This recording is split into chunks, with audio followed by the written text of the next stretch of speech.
Have you ever considered that the most terrifying things on Earth aren't found in horror movies?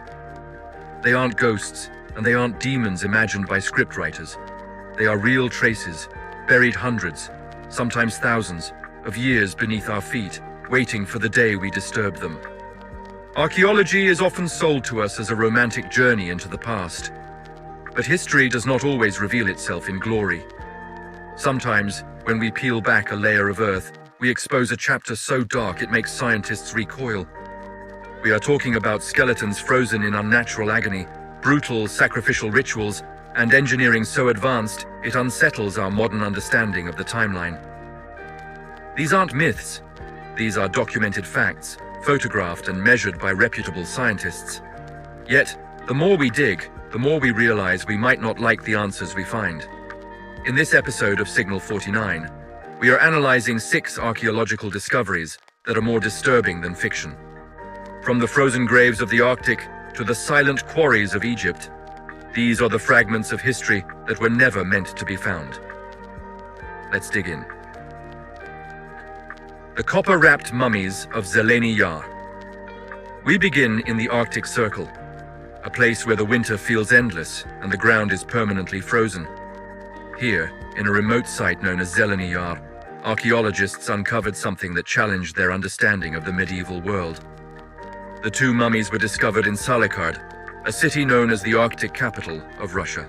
This remarkable city lies entirely above the Arctic Circle, overlooking the icy Kara Sea. Here, the average temperature hovers around 24 degrees F. And during extreme cold spells, well, you can imagine just how brutal it gets. Ironically, this harsh cold became a silent guardian, preserving the bodies in near-perfect condition for centuries. The adult mummy measures nearly 5.6 ft in length and has been identified as a fully grown individual. Beside it lies the much smaller mummy of an infant, estimated to be around 6 months old. What astonished experts was not only their ages, but the way they were buried. Both bodies were carefully wrapped in multiple layers of thick fabric, animal fur and tree bark. The adult mummy, however, had an additional layer, a tightly sealed casing made of copper. Just hearing that already hints at an extraordinary level of craftsmanship. This copper covering was not merely decorative. It reveals something crucial.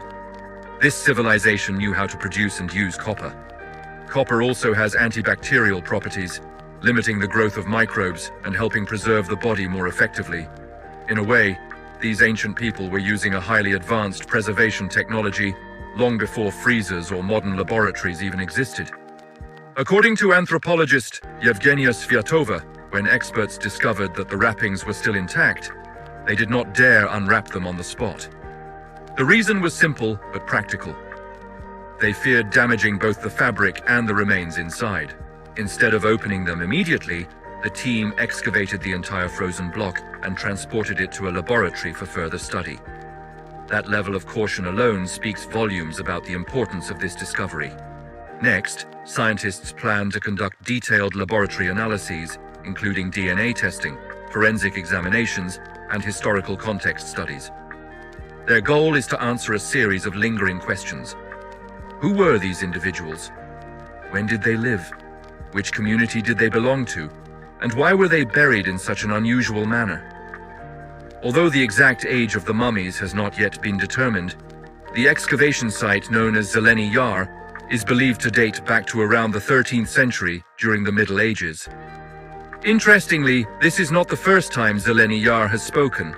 In fact, nearly 100 mummies have been discovered at this site over the past 20 years. The area resembles a massive history book containing a copper smelting workshop from the 16th to 17th centuries, burial grounds from the 18th to 19th centuries, and even an ancient cemetery dating back to the 13th century. And that's not all. Archaeologists also uncovered a copper bowl of Persian origin, dated to the 10th century, found more than $3,700 in Meres from Persia, deep in Siberia. This raises a compelling question. How did a Persian artifact travel to this frozen land? Was there a vast ancient trade network far more extensive than we once believed? Or is this merely the first piece of a much larger story still waiting to be told? For now, it remains an unsolved mystery locked within the silence of an ancient tomb. the unfinished obelisk of Aswan. In the scorching heat of Aswan, Egypt, lies a monument to failure. It is a single block of stone so massive it defies logic. This is the unfinished obelisk, a 1,000-ton stone obelisk that has remained unerected for 3,500 years, lying silent within a quarry for more than 3 millennia. This structure carries not only the marks of time, but also unanswered questions about the extraordinary engineering capabilities of ancient Egyptian civilization. It is the unfinished obelisk, a forgotten marvel resting in the heart of the city of Aswan. Once the largest granite quarrying center of ancient Egypt, amid the sun-scorched, wind-swept landscape, the monument lies tilted within the earth like a sleeping giant. And most remarkably, it has never been erected. This obelisk is believed to have been commissioned by Queen Pharaoh Hatshepsut, one of the most powerful female rulers in history, sometime between 1473 and 1458 BCE. She intended it to serve as a secondary obelisk standing beside the Lateran obelisk, which still holds the record today as the tallest standing obelisk in the world, measuring approximately 150 ft tall, including its base. What is truly astonishing, however, is that if the unfinished obelisk in Aswan had been completed, it would have surpassed every obelisk ever erected. Its shaft alone would have been about 1/3 taller than that of the Lateran obelisk. So why was such an ambitious project abandoned? The answer lies in the visible cracks, clear evidence of a serious accident during construction. While still in the carving phase, the massive granite block unexpectedly split, rendering it structurally unfit to be raised as a monument. No matter how skilled they were, ancient craftsmen had no choice but to leave the project unfinished. Yet, it is precisely this abandonment that gives the obelisk its unique value. Because it was never removed from the quarry, it has become a perfect window through time, allowing archaeologists to gain rare insight into how ancient Egyptians extracted and shaped stone. Chisel marks remain clearly visible, and red guideline markings are still intact, as if the stone workers had only just stepped away yesterday. Through these details, researchers can reconstruct how ancient builders cut, shaped, and planned to transport enormous stone blocks, a feat of engineering that continues to astonish the modern world. Still, the question that fascinates many the most remains unanswered. How did ancient Egyptians plan to move a stone weighing more than 1,000 metric tons, about 1,200 US short tons? The most widely accepted theory suggests they used wooden sledges to drag the obelisk out of the quarry, then transferred it onto large boats to be transported along the Nile River. Upon reaching its destination, they likely took advantage of natural slopes along with pulley systems and ropes to haul the obelisk upward before gradually lowering it into a vertical position. To modern ears, this may sound straightforward, but accomplishing such a task more than 3,000 years ago without any modern machinery borders on the unimaginable. That is why, even today, it would not be an exaggeration to say that the unfinished obelisk is more than just an archaeological relic. It stands as a testament to the ancient human spirit of conquest, people who looked at a massive block of stone and envisioned a monument rising proudly into the sky. The solar ship of Pharaoh Khufu, the 4,600-year-old ship of Pharaoh Khufu, a mystery buried beside the Great Pyramid of Giza. Inside a museum in Egypt, there is an artifact that makes almost everyone stop and stare for a few silent seconds. An ancient ship, nearly 144 ft long, bearing the marks of time for more than 4,600 years. This is no ordinary vessel. It is believed to have belonged to Pharaoh Khufu, the ruler who ordered the construction of the Great Pyramid of Giza. Its sheer size and immense age alone raise a fascinating question. Why would the ancient Egyptians build such a massive ship only to bury it deep beneath the ground? The story began in 1954, when an Egyptian archaeologist discovered a hidden burial pit located right next to Khufu's Great Pyramid. Inside were not gold, jewels, or stone statues, but carefully arranged wooden pieces. After excavation, researchers counted a total of 1,224 separate wooden fragments. Just imagine standing before thousands of ancient wooden pieces with no blueprints and no instructions. Yet archaeologists spent 20 months painstakingly assembling them, eventually reconstructing the complete ship as we see it today. That achievement alone is truly remarkable. What astonished researchers even more, however, was the material itself. About 95% of the ship's wood was identified as cedar, most likely Lebanese cedar, originating from a region hundreds of miles away from Egypt. This clearly shows that the ancient Egyptians not only mastered shipbuilding techniques, but also maintained highly developed trade networks for acquiring materials. The raw logs were cut, shaped, and polished, using relatively simple tools made of copper and flint. And yet, when examining the deck, the joints, and the graceful curves of the hull, one can only marvel at the extraordinary craftsmanship of the builders. The most important question, however, remains unanswered. What was this ship actually used for? More than half a century after its discovery, scholars still cannot agree on a definitive explanation. One theory suggests that this was a solar boat, a vessel meant to carry Pharaoh Khufu after death as he transformed into the sun god Ra, traveling across the sky each day for eternity. While this may sound mystical, it fits perfectly within ancient Egyptian religious beliefs. Another more practical theory proposes that the ship was used to transport Khufu's body along the Nile River, carrying him from the place of his death to the royal burial grounds at Giza. There is also speculation that it served as a ceremonial vessel for the pharaoh's final pilgrimage to sacred sites before his eternal rest. However, these remain only theories. Like so many mysteries surrounding the Great Pyramid and ancient Egyptian civilization, the true purpose of this ship has yet to be definitively answered. What do you think? Was it a vessel for a sacred cosmic ritual, or simply the ship that carried Egypt's most powerful pharaoh to his final resting place? The Frozen Woman of Yakutia. Let's return to the ice. In Yakutia, Siberia, one of the coldest inhabited places on Earth, the permafrost acts as a time capsule.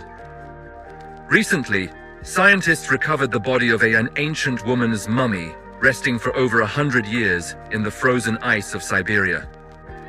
In the frigid expanse of Siberia, where the cold is so intense that even breathing deeply feels enough to make someone else shiver, there is a story that sends chills through archaeologists and keeps listeners completely captivated. It is the story of a woman who slept peacefully for more than a century. Yet, when she was discovered, she remained almost perfectly preserved, as if she had left this world only yesterday. Hearing this, you might be wondering what exactly happened beneath that layer of eternal ice. The answer lies in Yakutia, one of the coldest places on Earth. There, scientists discovered the mummy of a woman believed to have lived in the late 19th or early 20th century. Surprisingly, what left everyone wide-eyed was not her age, but the near-perfect state of preservation of her body. This was not a dried-out corpse, nor merely a skeleton. Her soft tissues, clothing, and even her leather stockings were still intact. Just thinking about it sends a chill down your spine, doesn't it? According to Dr. Elena Solovyova, who was directly involved in the research, the woman's soft tissues were extraordinarily well preserved. And the reason had nothing to do with modern technology. It was entirely the work of nature. She was likely buried during winter, when the ground was frozen as hard as stone. Once her body was covered by soil and then locked into permafrost, the process of decomposition was almost completely halted. Put simply, Siberia unintentionally turned into a massive natural freezer, running continuously for more than 100 years without ever losing power. The closer archaeologists examined the remains, the more fascinating details they uncovered. First, the woman was wearing leather stockings over which she had torbasa, traditional Yakut boots lined with animal fur, designed to withstand the biting cold. The lower part of her clothing was also made from fur, consistent with traditional attire worn by the region's indigenous people. This suggests that she was not a stranger to the land, but very likely a member of an ancient Yakutian community. And here is the detail that made many hold their breath. A cross was still resting on her chest. It was a small symbol, but one that opened up a much larger story about faith, cultural exchange, and the layered history of this frozen land. Just imagine in such brutal cold, people still carried their beliefs with them into the grave. And more than a century later, that belief remains there, silent, yet perfectly intact.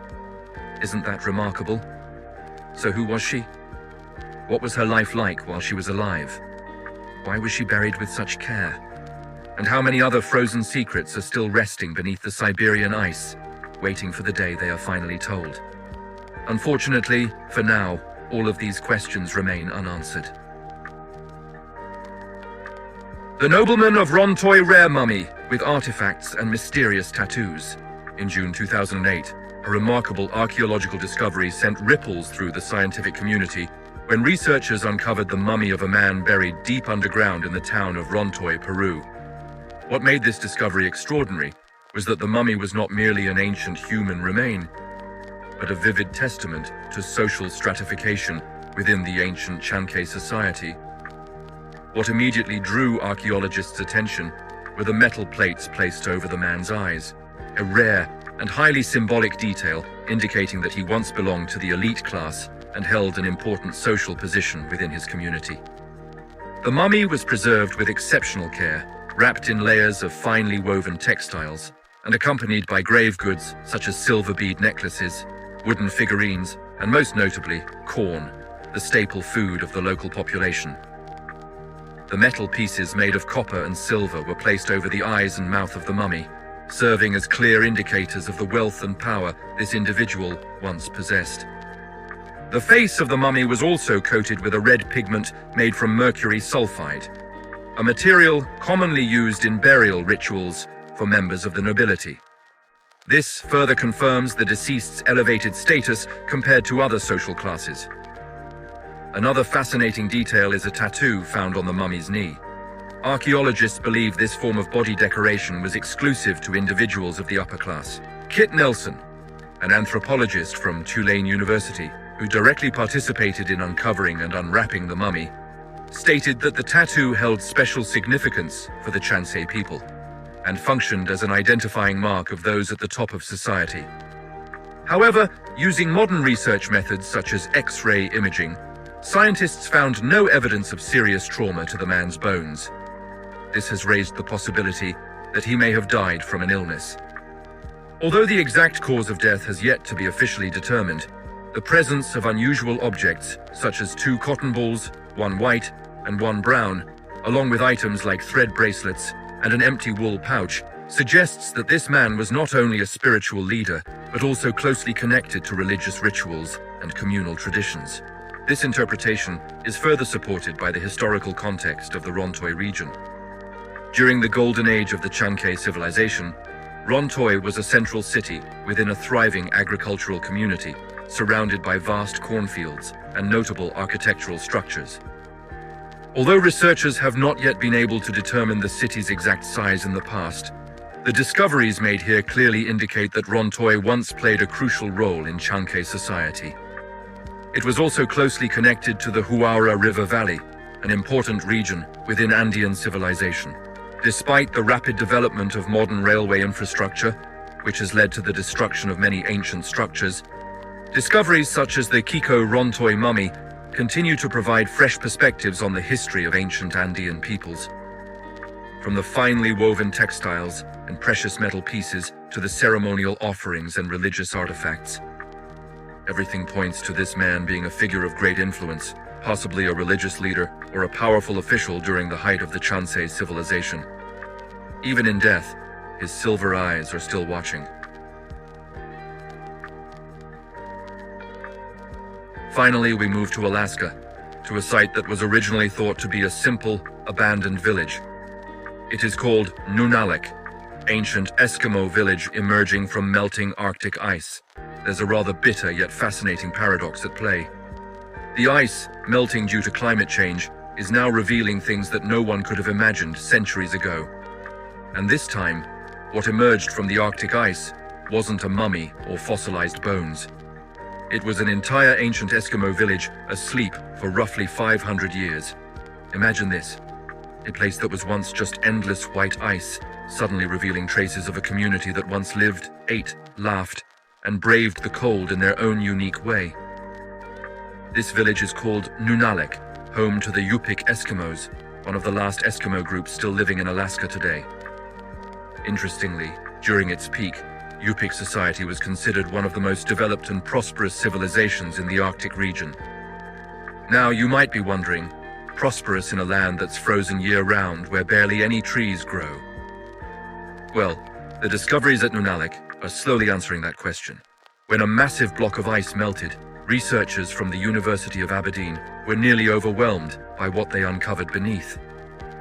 Thousands of artifacts were found, and remarkably, they were preserved in extremely good condition, as if they had been forgotten just yesterday.